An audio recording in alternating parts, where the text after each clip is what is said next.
results now that the polls have closed. Our live team coverage on WIS starts with the Superintendent of Education's race, a hotly contested race this election cycle. Ellen Weaver and Lisa Ellis, the top two contenders on that ballot. We start tonight covering the governor's race. Incumbent Henry McMaster looking to keep his seat, and Democratic candidate Joe Cunningham looking to try and turn South Carolina blue. Also, a third candidate on the ballot, Bruce Reeves, running for the Libertarian Party.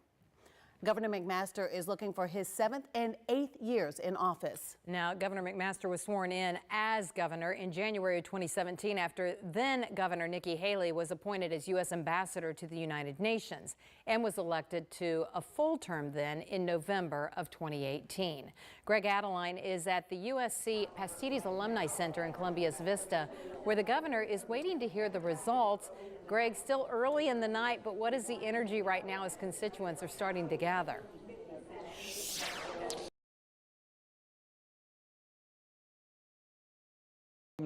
Center as the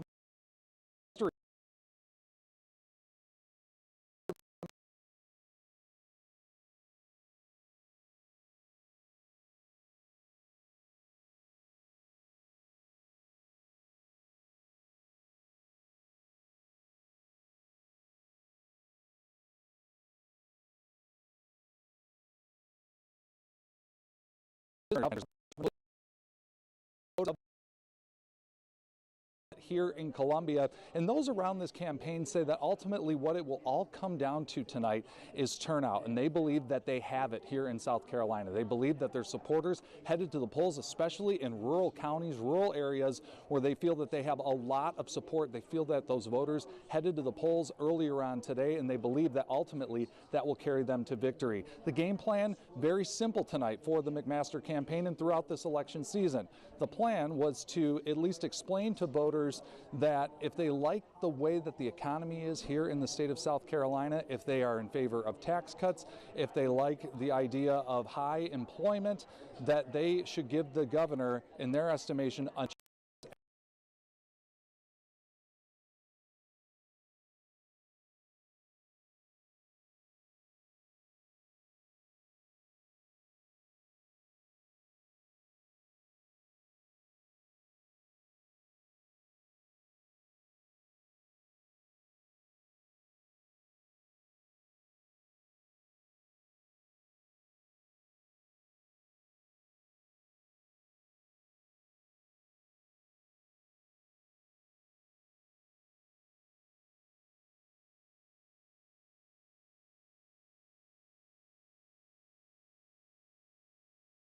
News Tech. Greg, thank you so much, and we will check back in with you a little later as those vote counts are released. Meanwhile, Democratic candidate Joe Cunningham looking to step into that position of governor. Cunningham is a former one-term United States congressman, but was defeated for re-election in 2020. Since then, he has been looking for a way back into South Carolina politics. Our Billie Jean Shaw live in Charleston tonight, where the Cunningham election headquarters is located. So, Billie Jean, tell us more about the atmosphere there. Good evening, Judy and Dondi. Well, the doors just opened a short time ago for Joe Cunningham supporters to enter here at his watch night party at the American Theater in downtown Charleston on King Street. This is Joe Cunningham's home, so it was only right that he returned here to his roots to celebrate what he is already calling a win against incumbent Republican governor, Henry McMaster. If you look behind me, you can see the music is going. It's a live DJ, and I did speak with someone from his team who says this is going to be a victory party. They are confident that he's going to take home the win, removing Governor McMaster from his current seat. Now, just entering the building, two of Cunningham's supporters, Abby and Maddie, they're 18 years old. They voted for the first time today ever. They're freshmen at the College of Charleston and are studying to become teachers. And I wanted to pull you guys aside. Thank you so much for joining us live on WIS. And just ask you, what made you support Joe Cunningham? What was it about his campaign that attracted you? Honestly, like you said, we're both education majors, and seeing that he was really going to advocate for teachers and raise that pay that they so much deserve was really something that struck me. And also, when Roe v. Wade was overturned, it was really scary, and I think seeing him be so strong and advocating for women was really something that drew me to him as well. And same question for you, Maddie. What made you support Joe Cunningham, and what are you hoping will come out tonight? Yeah, as someone who's super passionate about politics and education, seeing his policies on abortion, term limits, legalizing marijuana, and also just upping teacher pay, all of those things really resonated with me and made me super excited to go out and vote for him. All right, well, thank you so much, ladies, for sharing what brought you out here tonight, and we will continue to check in with supporters throughout the night. His campaign officials telling me that they're expecting at least 200 people here at the American Theater. Again, Joe Cunningham speaking to reporters earlier today saying that it is time for a fresh leadership in South Carolina, and that not only is Governor McMaster older in age, he's also saying that the governor is old in his way of thinking, so he's hoping to bring something fresh to the state. So right now, we're just watching to see the results. Of course, we'll keep you updated. Live in downtown Charleston, Billie Jean Shaw, WIS News 10. All right, Billie Jean, thank you so much for that insight. Our live team coverage continues here in the WIS studio with our Cynthia Beasley, who is keeping an eye on some of the important issues that were on the ballot this election day. Cynthia? It's not just candidates on the ballot. Voters are also being asked about amending the state constitution. There were 2 questions that they had to ask. You can already see here it still says 0% because, as we said, polls just closed. They are still counting the votes. But let's break down what these means. We're going to pull up some graphics for you to see this. The first question asked voters if the state legislature should increase the amount of money going into its rainy day fund. Right now, they're required to put 5% of the state's revenue there. This would increase it to 7% over the span of 4 years. The second is about the state's capital reserve fund. That's primarily for major capital projects. The question also asked about increasing the money going into that, but from 2 to 3%. It would also mandate any money needed to offset mid-year budget cuts. This would come from this account first before tapping in to that rainy day fund.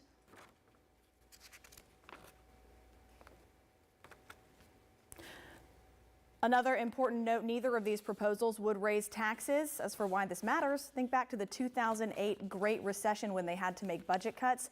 Supporters of this bill say that this would, or supporters of this amendment rather, say this would help them better stave off those hits.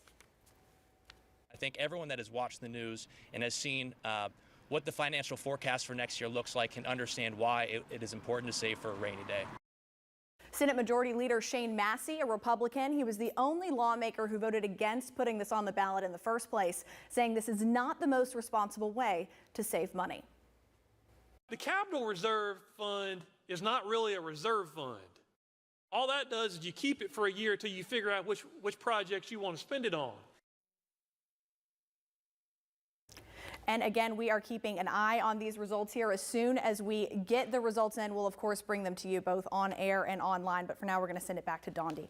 All right, thank you so much. We want to also, Cynthia, let our viewers know that one race has already been called. That is the race for U.S. Senate seat. That was Tim Scott. He has won that. He was competing against Crystal Matthews. Scott has held that seat. Crystal Matthews has gone up against him. And again, that race, according to the AP, has already been called. That going to Senator Tim Scott. Our campaign coverage continues. Let's go to Judy now with some analysis. That's right. We're in election sharp and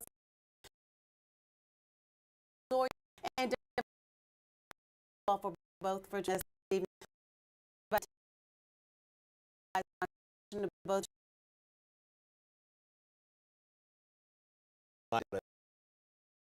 Going to be a good night for Republicans. The only question is really how good. And with very few races in South Carolina being competitive, I don't think we'll see too many shockers. Bree, what about you?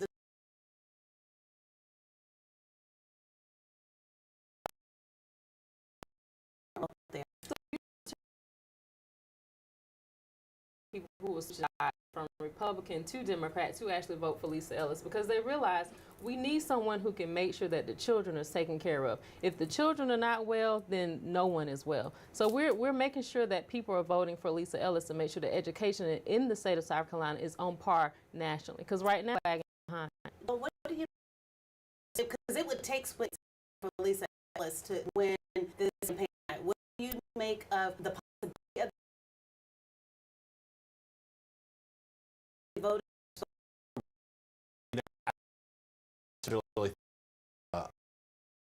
favors one or other. It always depends on who is turning out. It would take split tickets, but that's not unheard of. I mean, and if you look nationally at some of these pictures, you know, a lot of folks are predicting that you could have a split decision in Georgia, or they were predicting that a few weeks ago, split decision in places like Pennsylvania. So it's not uncommon for the ticket to be split. And look, if there is one place where Democrats could pull an upset statewide in South Carolina, it is on the superintendent of education.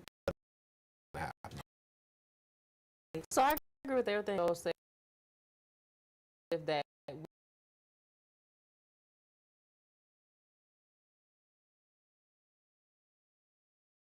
out in the streets, being out down on the ground, a lot of people are saying that they are voting split ticket. Well, let me ask you about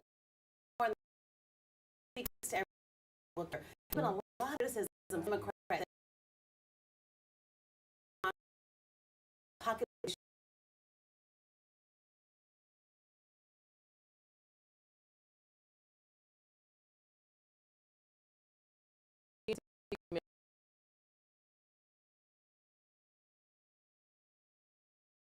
infrastructure, be it from the economy, be it from high gas prices, letting them know the truth behind the matter, letting them know that, listen, this is what the administration is doing to make sure that we are making sure that we're taking care of your pocketbook issues, to make sure that you are well taken care of. So, you know, sometimes it's not what you see on the surface, it's what you see behind the scenes that's what's really covering people. But we have been making, and what probably has been happening is a lot of the messaging just isn't going down to the households because people are upset because gas is high. People are upset in prices.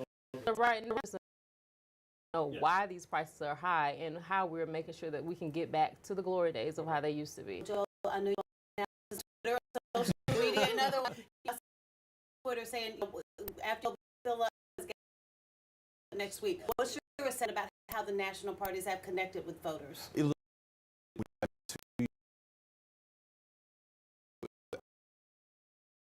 Presidency is what we're facing global economic trends, but like the party in power owns the economy. The Republicans have been attacking on that, and so it's very difficult for a Democratic candidate in a lot of cases to say, you know, let's keep doing what we're doing, right? When the Republicans are saying whatever we've been doing is not working particularly well. And so I think it's put Democrats in an uncomfortable position of having to play defense on the economy, despite the fact that there is a Democratic president right now. That's one reason Republicans, I think, are going to have a pretty good night. All right, we appreciate both analysis with you. And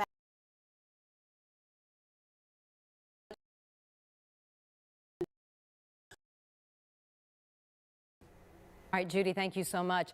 Now, before we continue our Decision 2022 coverage, we are going to take a look at the weather because a little bit of a story here. You know, we've had a sunny day. I know, he know what he's doing, girl. Beautiful, definitely. We do need to be on the lookout, though, not only just for a little bit of a cool down, but the fact that we have some heavy rain moving in later this week. Joining us now is meteorologist Eric Zernick with what we can expect. Eric? Thanks, guys. Yeah, we're going to start off with the latest on Tropical Storm Nicole out in the Atlantic, now beginning to strengthen a little bit today, with winds now up to about 65 miles per hour. But you can see a wide area of showers associated with this system, and that's why we're starting to get a little bit of those breezier conditions across the Midlands today. But overall, looking pretty good for your election day. And I think we stay dry tomorrow because the system is going to track more or less towards Florida and strengthen, make landfall early Thursday morning as a Category 1 hurricane with winds up to 75 miles per hour, bringing heavy rain and coastal flooding up and down the east coast of Florida. That then heads up towards the Midlands. It still is a tropical storm as it moves over top of us Friday with winds 40, 45 miles per hour along with some of those tropical showers before then racing to the northeast by late Friday and into Saturday. So with that, we have now gone ahead and issued those first alert days for both Thursday and Friday for the possibility of some tropical showers along with those windier conditions. So just giving you the heads up there, we are looking at some of those rainier conditions heading our way. With my full forecast in just a little bit, I'll break down the exact timing of when the rain arrive and what other impacts we can expect here in the Midlands. All right, Eric, thank you so much. Coming up on your WIS election coverage, we are shifting gears to focus on our schools. The race for State Superintendent of Education has been a big battle this election season. We'll be checking in with the frontrunners right after this. The magic of Christmas. You remember the joy of opening presents on Christmas morning. If you're a kid, there's nothing like it. But you know what? For some kids, there may not be a Christmas this year. That's why WIS and Families Helping Families need your help. Adopt a family today. Call 803-779-4875 or visit fhfmidlands.org and help us make holiday wishes come true.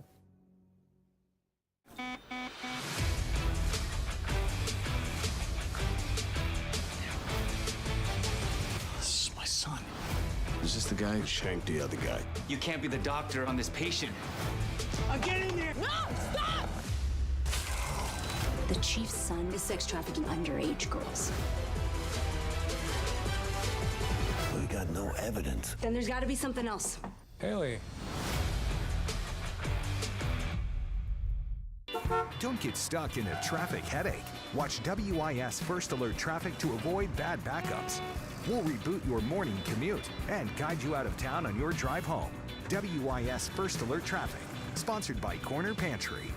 WIS News 10 in HD is sponsored by McWhorter Bellinger Associates. I'm Pat McWhorter. Injured? Call McWhorter Bellinger Associates for a free consultation. At Lazy Boy Furniture Galleries, you'll find solutions from cozy to spacious. It's the Veterans Day sale. Hurry in now to get great savings and our best financing options store-wide. Lazy Boy Furniture Galleries. Live life comfortably. Hi, I'm Mark, the host of SafeSense from Safe Federal Credit Union. Do your online passwords contain personal information like your pet's name or your birth year? If so, your whole identity could be stolen within the hour. Hi there, Winston, 1986. See what I mean? Oh, what do we have here? A Platinum Visa card.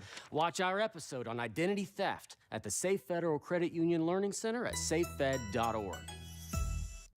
At Lazy Boy Furniture Galleries, you'll find solutions from cozy to spacious. It's the Veterans Day sale. Hurry in now to get great savings and our best financing options store-wide. Lazy Boy Furniture Galleries. Live life comfortably. Welcome back, everyone. Now to the race for superintendent. Democratic candidate Lisa Ellis, Republican candidate Ellen Weaver, and Green Party candidate Patricia Mickle are looking to become the new state superintendent of education in South Carolina. Ellen Weaver has been a controversial candidate this election cycle. For months, there were questions about whether she had completed the requirements to earn a master's degree in educational leadership. According to the South Carolina State House, the superintendent of education must hold a master's degree and have experience in public education. In turn, Weaver enrolled in Bob Jones University and is said to have completed 33 hours of coursework in 6 months' time. Our Mary Green is live at the campaign camp for Weaver this evening as she waits to see if indeed she overcame that controversy. Mary, you've covered that issue and many others in this race. Yes, Judy, Dondi, and our Greg Adeline actually ran into Ellen Weaver a little earlier this evening here at the South Carolina Republican Party's election night watch party in Columbia. She told him she is just happy to be at the finish line tonight. Now, Weaver has recently been hitting the campaign trail all across South Carolina with Governor Henry McMaster and other Republicans who are running for office this year. I caught up with her at a rally yesterday in Greenville where she called this, quote, the education election of our lifetime. We have got to save the American dream. We have got to save America by saving our schools. Weaver has never been a teacher, but previously served as the chair of the state's Education Oversight Committee and heads the conservative think tank Palmetto Promise Institute. She says that leadership and management experience is necessary for the state superintendent.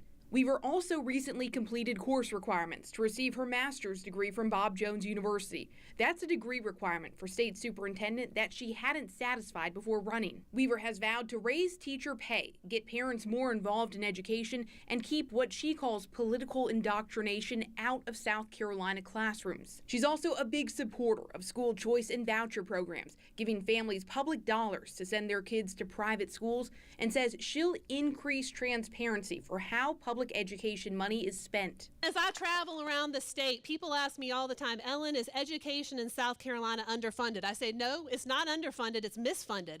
We've got way too much money hung up in bureaucracy and programs that are not serving our teachers and students. Weaver has picked up endorsements in this race from multiple former state superintendents of education and outgoing Superintendent Molly Spearman, who's not seeking re-election and endorsed one of Weaver's opponents in the Republican primary earlier this year. And Republicans have held this position of state superintendent of education for more than a decade at this point. Democrats have not won this race, or any statewide race in South Carolina for that matter, in 16 years. Reporting live in Columbia, Mary Green, WIS News 10. All right, Mary, thank you very much. We'll be checking in with our WIS News team throughout the Decision 22 coverage this evening. Well, Lisa Ellis, unlike Ellen Weaver, does have experience in the school system. She has spent the last 20 years working in schools around the state and says that that kind of experience is what's needed for the role. Ellis also founded the educator advocacy group SC for Ed, which led a huge rally outside of the State House back in 2019. Thousands of teachers called out to rally and demand better working conditions. Chris Joseph is at Embassy Suites off Greystone in Columbia with the camp for Lisa Ellis. Chris? The room is slowly filling up here. Obviously, you can hear the music, and Ellis arrived maybe 20 minutes ago to a lot of cheers, obviously. We'll see how the room goes later this evening. Obviously, she faces a steep uphill battle to win this state superintendent of education race this evening, but the folks here are undaunted. Earlier today, I saw several folks, members of their team, running phone banks for her, obviously getting who they can on the last possible day. They tallied the confirmed votes on the wall there, and we'll need every one of them to buy into the message. Now, as you touched on, Ellis founded the group SC for Ed, which has lobbied for teacher pay and better student education. She has opposed school choice vouchers, arguing that that's taking money out of public schools, and has vowed to fight for increased teacher pay. Now, in October, she described class size as a key in improving teacher working conditions and getting the students, who are obviously the #1 priority in this race, better results. If you really want to move students, particularly starting at the 3rd grade, you've got to make sure that you have high quality teachers in the classroom and that you've got small class sizes in the K through 3. If you think that a 1st grade teacher can teach 30 first graders who are 6, 7 years old how to read, you're out of your mind. I'm a teacher.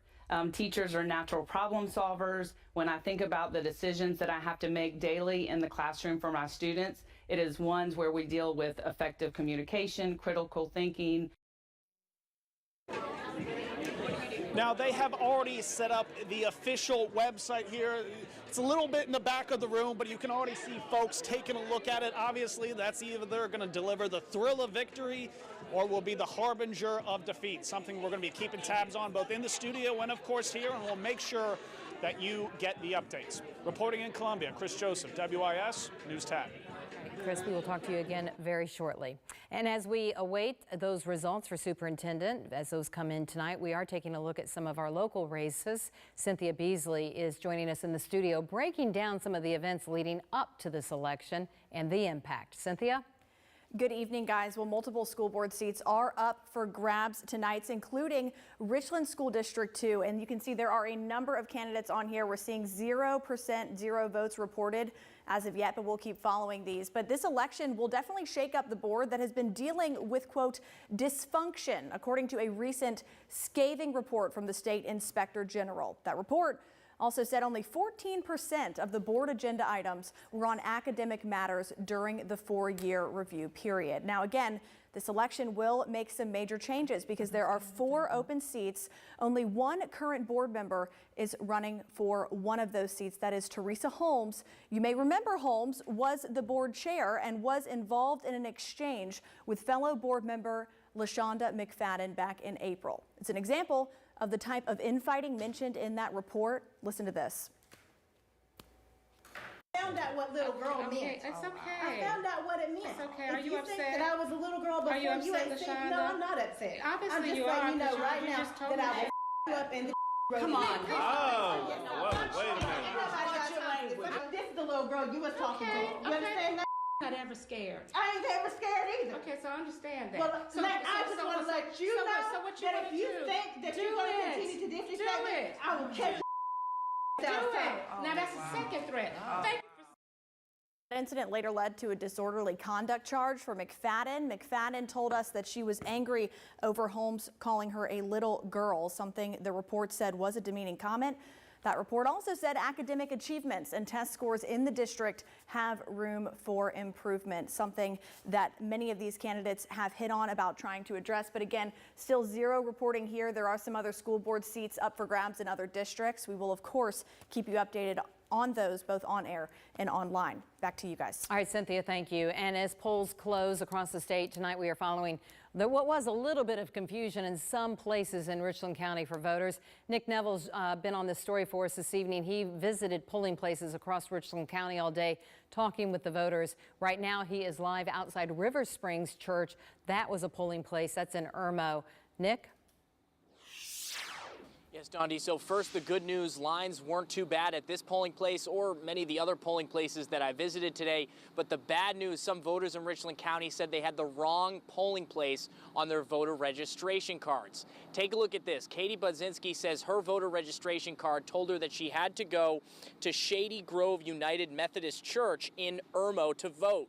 But after she waited in line, she was turned away and directed to River Springs Church. Terry Graham, interim Richland County elections director, tells me this is because in the June primary, several precincts, including these two, Dutch Fork 3 and Dutch Fork 4, merged. Certain polling places like River Springs weren't open in June. Richland County Elections requested that the voter registration cards reflecting the temporary precinct change, again for the primaries only, be sent out to voters on May 17th. But they didn't get sent out in time. Voters didn't receive the new cards until a few months ago, leaving some wondering where they were supposed to be casting their ballots today. We did not vote early. I guess if we voted early, it wouldn't have been a big deal. We'd all be at the same location, so wasn't really sure what happened or what the mix-up was, but especially when you are leaving work to vote, takes a little bit of time, so it was a little bit challenging. Budzinski says she hopes this didn't deter many people from voting, especially if they only had limited time to do so. Graham tells me that they were trying to mitigate this all day by going to polling places like this one and setting up signage, but for voters like Budzinski, too little too late. Reporting in Columbia, Nick Neville, WIS News 10. Okay, thank you so much. We appreciate that, Nick. And also want to let you know that Interim Director Graham says that he did not want to send out new registration cards close to Election Day because he feared it would just cause more confusion. The Richland County Elections Office will be sending out new voter registration cards after this election. We will have one more dry day tomorrow before those tropical showers begin to arrive Thursday into Friday with our first alert weather days for the possibility of soaking rain both of those days. I'll have a closer look at the impacts that Tropical Storm Nicole could have for us here in the Midlands with my full weather forecast after the break. Buckle your chin straps. Sunday night is football night on WIS, sponsored by Jim Hudson Automotive Group. At Lexington Medical Center, we want you to lead a long and healthy life, and we're here to help you do just that. Our experienced team of healthcare professionals wants nothing more than to help make you well again. Take good care of yourself, and remember, we're here for you whenever you need us. If you don't already have a doctor or you're looking for a new one, choose from more than 70 physician practices at Lexington Medical Center. We wish you a lifetime of good health and happiness. Be well. Ready, set, go! Shop the amazing holiday bed sale at Rooms To Go Kids and Teens for sweet savings on kids' beds starting at $2.99. The coolest looks and styles, a great selection, all in one place. Get super sale prices on theme beds, beds with storage, shop bunk and loft beds, save big on bookcase beds, and upholstered beds. Fun, functional, colorful kids' beds on sale and ready to go at the amazing holiday bed sale now at Rooms To Go Kids. Rooms To Go Kids. Oh boy. What? We better get out of here. That clown is about to hit a water line. He didn't contact 811 to mark the underground utilities. Nope. You saw that coming. Too bad he didn't. Know what's below. 811 before you did. Each night in the Midlands, weather develops, and the WIS News 10 First Alert Weather Team is there, tracking every storm, giving you the FIRLert.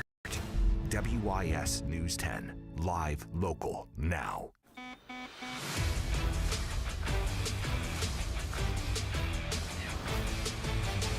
This is my son. Is this the guy who shanked the other guy? You can't be the doctor on this patient. Get in there! No! Stop! The chief's son is sex trafficking underage girls. We got no evidence. Then there's got to be something else. Haley. Download the free WIS First Alert Weather app today.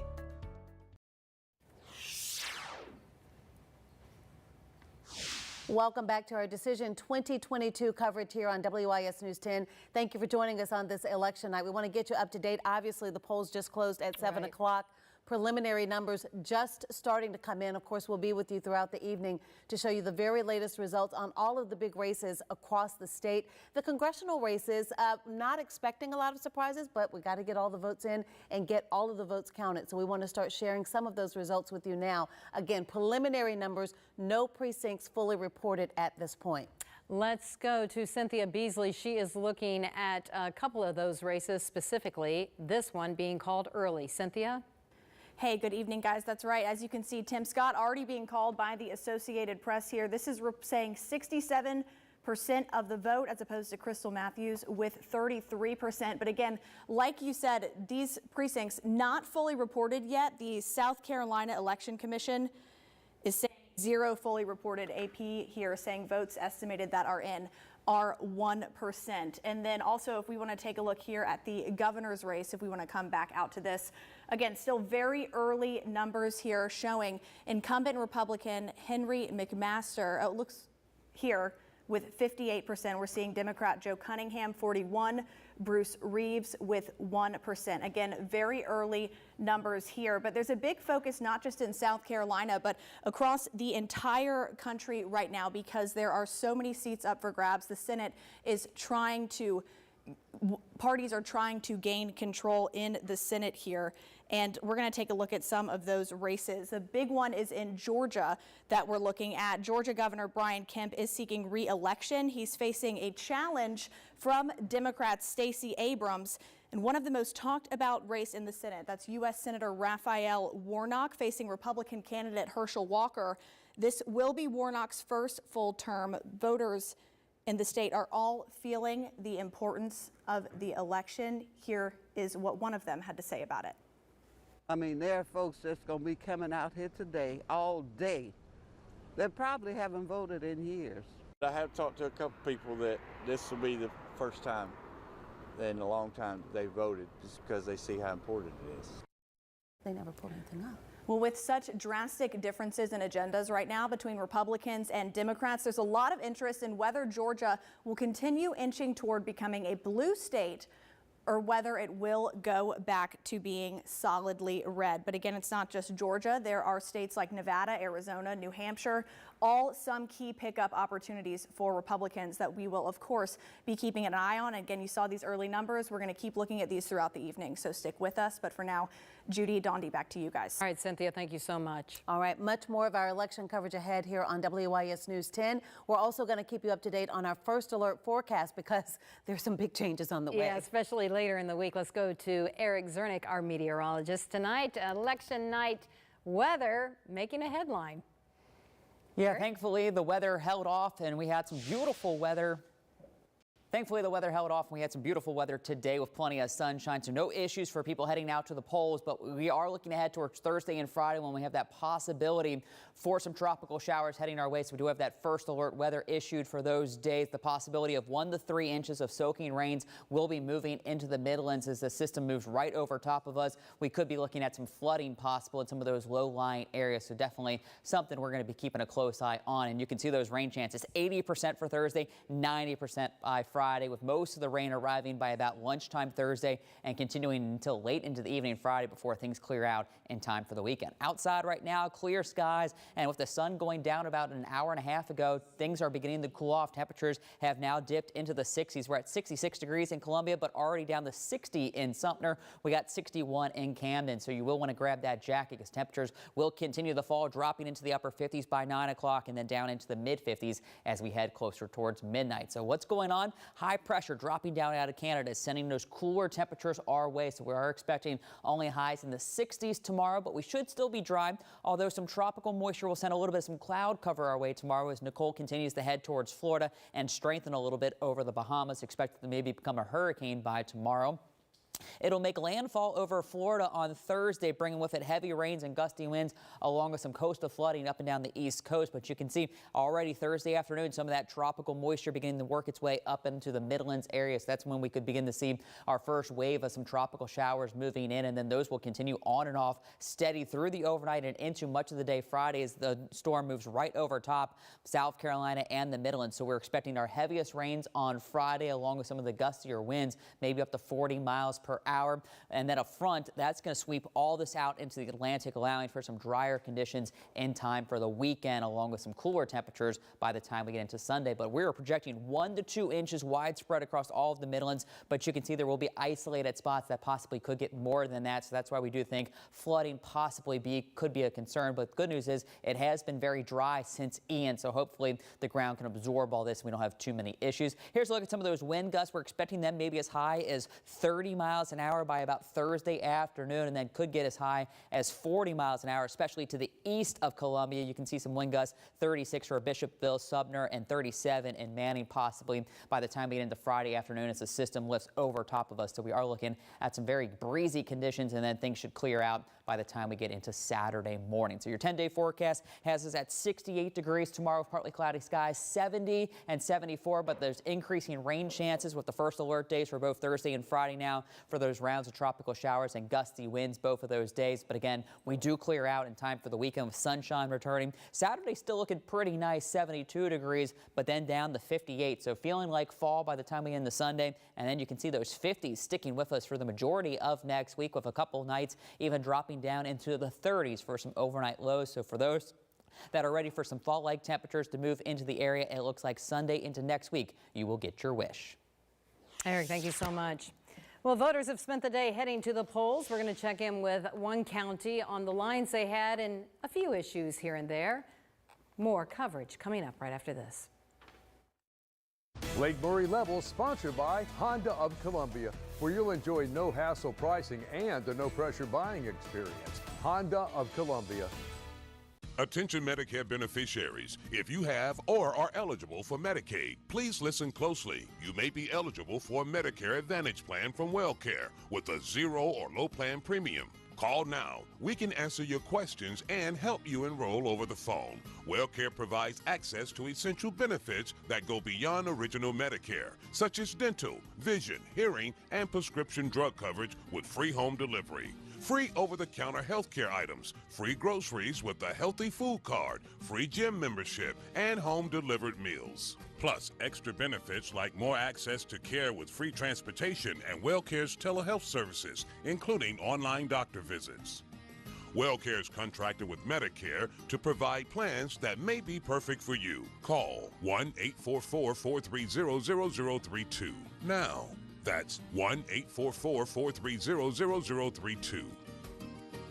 WellCare, Medicare done well. How do you make your dream garage come to life? The experts at Midland Storage Systems have the answer. Their professionals can install custom-designed garage cabinets that will store your items safely behind closed doors. Their contemporary style of cabinets and workstations come in a variety of sizes and colors. Then, why not transform your concrete floor with a durable, maintenance-free floor that never shows tire marks? So, make the call today for a free, no-obligation estimate and improve your garage with Midland Storage Systems. What a great feeling when your home is clean. At Stanley Steamer, we're the experts at getting your home really clean. Life is crazy busy. Let Stanley Steamer do the deep clean of your air ducts for cleaner air and freshly clean your carpet and furniture. Since 1947, we've been providing the best service at an affordable price. Reward yourself and family with the best. The most powerful equipment and the best trained employees get your home really clean. Call 1-800-STEAMER or schedule online at stanleysteamer.com.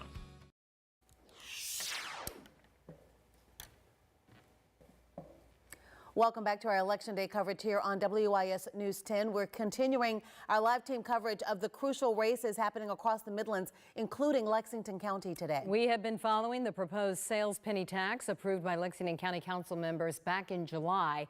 Today, voters will have the final say in whether that tax is implemented. Our Ashley Jones has been covering that issue for weeks. Now we'll see what the voters have decided. Ashley's joining us from outside of one of those polling locations in Lexington County. So, Ashley, bring us up to date on turnout and what you're hearing. Well, Judy, Dondi, I'm here at River Bluff High School, located off of Corley Mill Road in Lexington County. And the choice to raise taxes is one that no voter here in Lexington County is taking lightly. Now, we just watched as the last few voters came here to River Bluff to cast their ballots, and they were in and out. And that's kind of been the theme at most of the polling locations that we visited today. No long lines, not too much of a wait time at any of those locations. Now, one of them was the St. Peter's Lutheran Church. We were there around 10 a.m. this morning, and at that time, 600 ballots had already been cast. Now, this 1% sales tax would fund a list of more than 100 road and traffic improvement projects within the county. Top priority on that list is expanding Longs Pond Road from 2 lanes into 5. The price tag for that project, $64 million. Now, we spoke with the county administrator, Lynn Sturkey, a few weeks ago about the penny tax. He says it's estimated to bring in about $535 million in funding those road projects.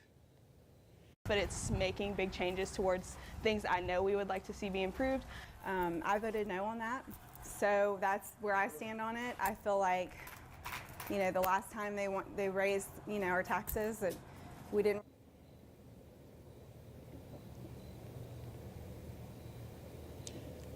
Now, again, if voters do decide to implement this tax, then it will be implemented May 1st of 2023, and it'll last up until April of 2031. Reporting live here in Lexington County, I'm Ashley Jones, WIS News 10.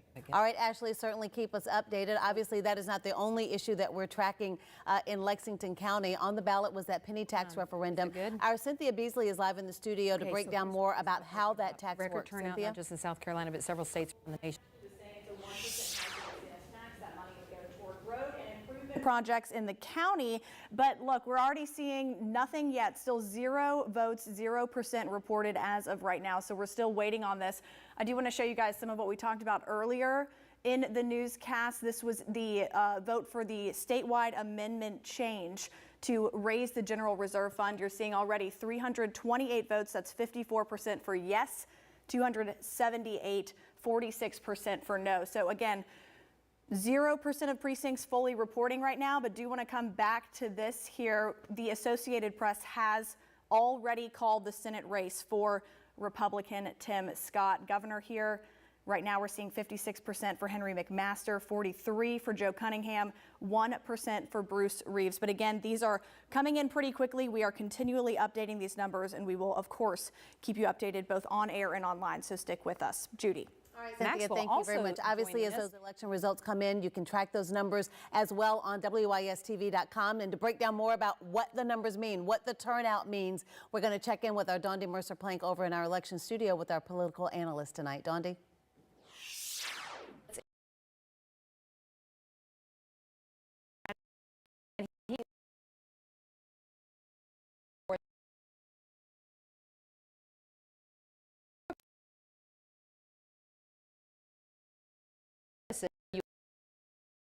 The return to we look at Carolina on the nation. So that, and how is that coming to a field? And having some of the debates, the polls that are already opened, the early turnout.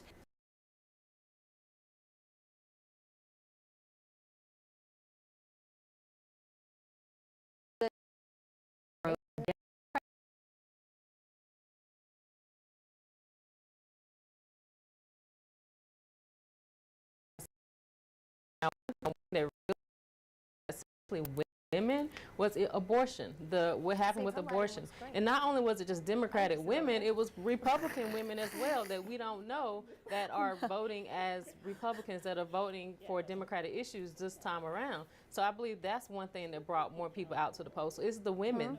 Women realize, like, listen, our bodies are on the line right now, so we need to make sure that we're getting out the couch and going out to vote for the candidates that are going to look out for us. And also the economy. I mean, people are just sick and tired of high gas prices. They're sick and tired of inflation. And a lot of people are still upset about January 6th.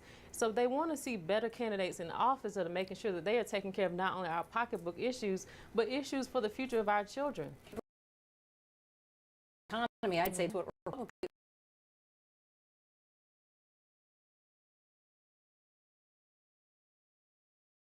Angry for the state of the nation.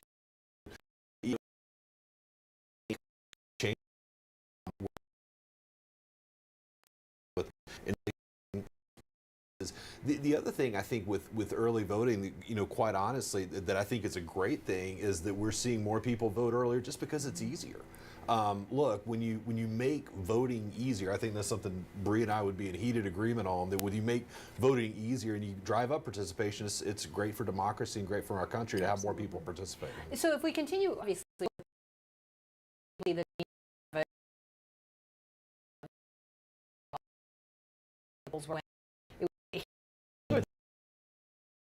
the early voters, they had lines, but what will it take for candidates to say, well, maybe we in South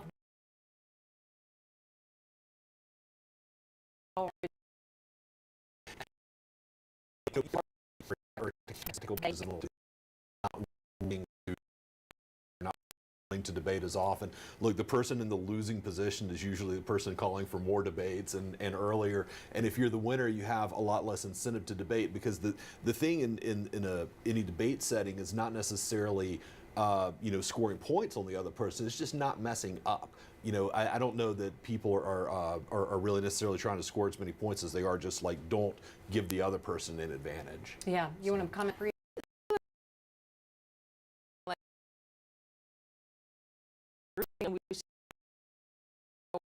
Jamie, team on the same page, and it's just sometimes we just have to come to an equal medium on why we need to have these debates. But also on the flip side, I think debates are an antiquated way of us trying to figure out who we should be voting for. What campaigns should focus on is getting their messages out better, making sure that we're getting the message out to the people in a better way and in a timely way. So, because mainly debates, people look at debates for mainly in the bubble. Unless you are a popular candidate, then yes, then people will look at the debate. But if you're not a popular candidate, then people aren't even watching the around. And how does the shift play out? I mean, look, yeah, I mean, so you've seen. I mean, there's a lot of different examples you can point to, but in the House, I think that you will see a Republican-led House do a lot of things that they know are not going to get particularly far in the Senate. So you'll have a Republican-led House that can pass a lot of legislation to make points. If Republicans take control of the Senate, it's going to be so closely divided that it will be difficult for a Republican-led Senate to do much of anything, even with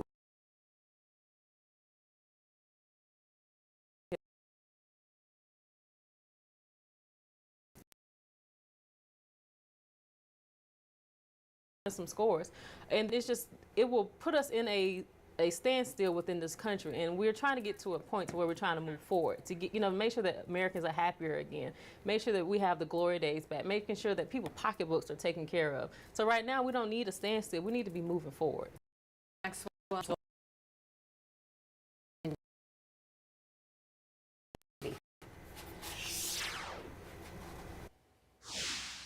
All right, coming up, much more of our election coverage 2022. We'll check in on those voting lines today and those numbers as they continue to come in now that the polls have closed across South Carolina. Keep it tuned right here to WIS News 10. Your toilet won't flush or falls apart. Metz Plumbing has you covered. For a limited time, get $50 off a brand new Gerber Avalanche toilet. Contact Metz Plumbing today. Metz Plumbing, 732 Grip.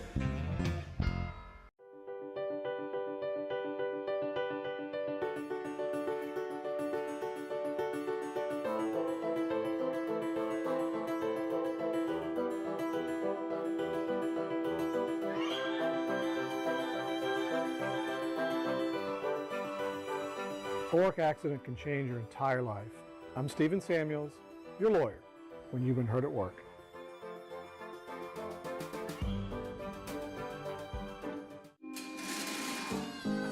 When pain says, I'm here, I say, so are they. A leave. Who do you take it for? With Choice Hotels, missing family rides means you book it. Whatever your reason, save 20% when you stay 2 or more nights at participating locations. Book direct at choicehotels.com. Terms and conditions apply. Honor our service members and veterans. Sign up now for the 5th annual USC Veterans Day 5K on November 13th. Register to walk, run, or ruck today. For more information, visit wistv.com/veteran. Tonight's sports is sponsored by Lexington Orthopedics and Sports Medicine. If you're dealing with injuries or pain, our team is here to get you better sooner.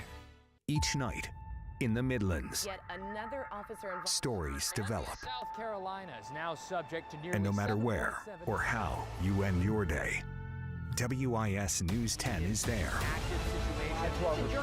doing what it takes to keep you safe and informed. Live from where we live. 70 years as your #1 source for news. WIS News 10. Live, local, now. Welcome back to our election coverage here on WIS News 10. A handful of voters have contacted us today talking about different issues that they had while trying to cast their ballots. Yeah, there were some issues around the nation. Right. We're used to more issues in Richland County. It didn't seem as many. As problematic as it has not been as in the problematic at all. WIS reporter Andrew Fancher is joining us with a look at some of those. Andrew. Well, folks, I'm standing here at the Hyatt Park Gym precinct where fortunately there is no news to report on, which is good news. So we have been chasing precincts all day. We've covered anything from uncalibrated voting machines to voter intimidation. Like I said earlier, I'm concluding this night of chasing precincts here at the Hyatt Park Gym, where folks were lining up for car-side and in-house voting up until the last minute. And one of the last voters in line at this location was Casey Duncan of Lexington, who said he made it his business to cast a vote after a full day of working for the county. And here's his reason why. You know, vote your convictions, one, but also to play a part so that now once we're paying attention to the political process, those who are put in place we can hold accountable, more or less hold their feet to the fire of the promises that they made over the last few months about their campaign and what they'll do as far as a benefit to the people. Now, Mr. Duncan went on to say that voting isn't a magic wand to fix the problems in our state and country, but a tool in the toolbox, a part of the process. And he concluded by saying that if you don't play your part, then there's no need to complain. Now, at the moment, voting officials, they are still packing up the devices in this precinct. We asked to film. They, of course, denied that, and they said that the devices should be shipped out sometime tomorrow. Reporting from Columbia, Andrew Fancher, WIS News 10. All right, Andrew, thank you very much. Obviously, after 12 long hours of voting today, we cannot forget the record-breaking numbers that we had, Dondi, with early voting. The first time in South Carolina that we've had early voting for our general election, and we've covered it all along the way.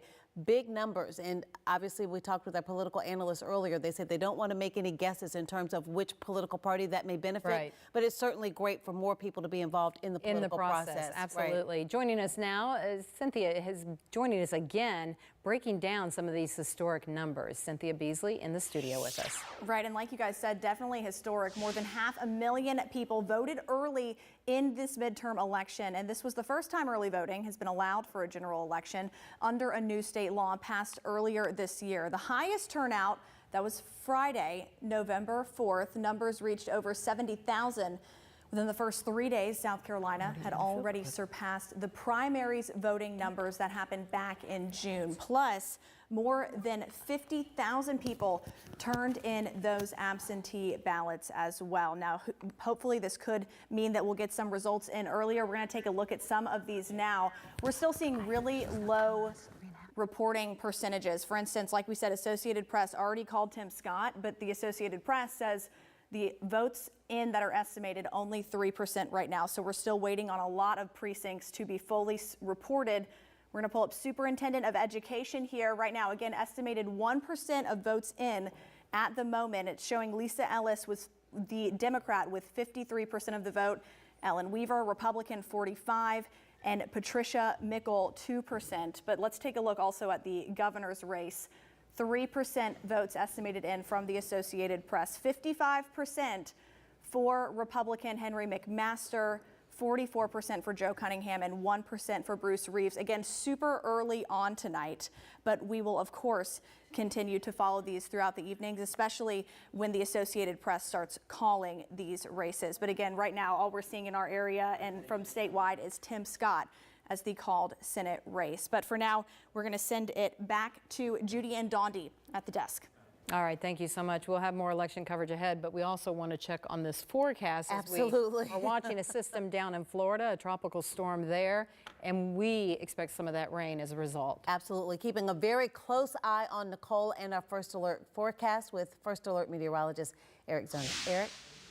Yes, guys, we are watching it very closely and have already issued First Alert weather days for Thursday and Friday for those tropical showers to begin to make their way into the Midlands. But it does look like we're going to get one more dry day for tomorrow. A little bit cooler. Temperatures only going to be in the upper 60s for afternoon highs. But I do think with the dry weather, it might be a great opportunity to get outside, clean some of those drains, because with the leaves, it's definitely been falling. You want to make sure that those things are all clear so when the rain does start falling, it can drain properly and we don't have to worry about any of those flooding concerns, because we are projecting about 1 to 3 inches of rain to move into the Midlands once those showers start Thursday afternoon around lunchtime and will continue all the way into the evening. Temperatures will be in the 70s both of those days. Good news is once we get past that system, things should clear out in time for the weekend. Looking really nice for Saturday. Sunshine and 72. Getting cooler again by Sunday as we're down only into the 50s, and those 50s do look to stick with us into much of next week.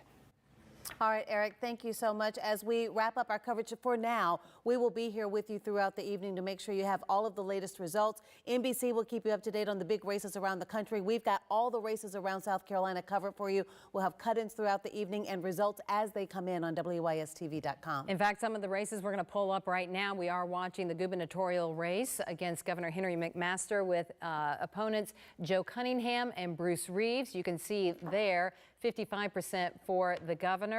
But again, this is still early in the evening. As we take a look at the superintendent of education race, you see there some of the numbers coming in.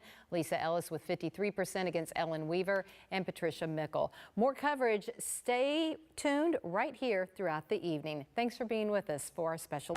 WIS News 10, most watched, most trusted. I'm Pat McWhorter. Ella was injured in a car wreck. I got enough money back to get me another vehicle and some other money just for, just to have. If you've been injured, call the law firm of McWhorter, Bellinger & Associates at 803 Law Firm. They are not forgotten. They risk their lives to protect our freedoms. This holiday season, help honor our heroes. WIS is partnering with Wreaths Across America. Please sponsor a wreath today and help us honor each and every service member buried at Fort Jackson National Cemetery. To learn more, visit WISTV.com/veteran. Brought to you by United for Veterans, a WIS News 10 initiative. Sponsored by Bath Fitter and Palmetto State Armory. I'm Pat McWhorter. Robert was severely hurt on the job. I didn't want to go get a lawyer, but I didn't have a choice. And now the shape I'm in, I'm glad I did. McWhorter, Bellinger & Associates. It won't cost you anything to see if we can help. Good evening from NBC News election headquarters. Tonight, all eyes on which party will control Congress. Democrats clinging to razor-thin margins in both chambers with the entire House and dozens of Senate seats on the ballot and many Americans unhappy with the state of the economy. Republicans may be poised to regain power tonight. Election night 2022. Millions of Americans voting at the polls and by mail. The question to be answered tonight, who will control Congress? Democrats trying to cling to a razor-thin margin of control in both the Senate and the House. I'm going to stand up for the best in the American spirit. Democracy is on the ballot this year. Republicans on offense, aiming to seize the upper hand once again. They're fleeing these failed states because these states don't work. With the influence of the former president looming large. President Trump taught us how to fight, and I took a few notes. What that means for the direction of the country.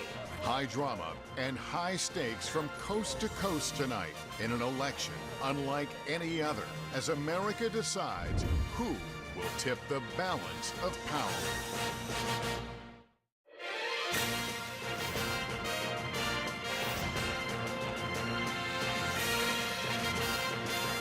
From NBC News, Decision 2022, The Balance of Power. Here now are Lester Holt and Savannah Guthrie. Hi, it's 8 o'clock on the East Coast, and the polls have just closed in 16 states, including the closely watched Senate races in Pennsylvania and Florida. Hi, everybody. I'm Savannah Guthrie here alongside Lester Holt, Chuck Todd, Andrew Mitchell, and Hallie Jackson. And it promises to be an exciting and a long night. Get comfortable. We'll be here a while, folks. We're here with the entire NBC News team to bring you all the latest results and what they will mean for you on this historic night. To set the stage, all 435 House seats, 35 Senate seats, and 36 governor's mansions are up for grabs tonight. The Republicans only need a net gain of 1 seat in the Senate and 5 seats in the House to take control of both houses of Congress. The political winds may be at their backs tonight, and we already have some results to share with you this morning. We can project a winner here at NBC News in the Florida Senate race. Marco Rubio will go to the Senate for a 3rd term. He beat his opponent, Val Demings, the former Orlando police chief. Let's go to Pennsylvania. A lot of folks watching this one, and you're going to be waiting a while. It is too early to call. John Fetterman, Mehmet Oz battling it out for the open seat in Pennsylvania and in New Hampshire. Another one with some late momentum for the Republican in the race, Maggie Hassan, the incumbent, holding on at this hour, but it is too early to call. We've got a projection in the Alabama